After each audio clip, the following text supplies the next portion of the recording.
In this video, I'm going to show you how to pay with Apple Pay on eBay. As you can see, I'm on the ebay.com website right now. And let's say I want to buy this thing. So you want to buy it by hitting buy it now.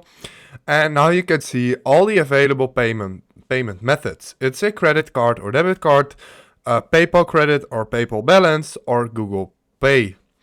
And as you can see, there is no way to pay with Apple Pay, but there is a way, because you can use gift cards to pay with Apple payments. So you want to go to this website called Dundle.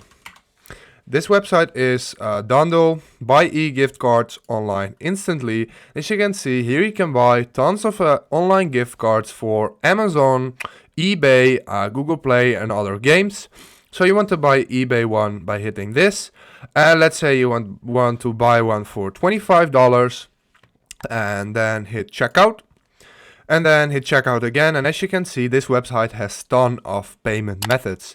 So hit checkout, and as you can see here, the fourth option is Apple Pay. So when you hit checkout, you will be brought over to the Apple Pay website, and then you can use the code you got from the eBay gift card code. You can put it in here, and you can buy it on the eBay website.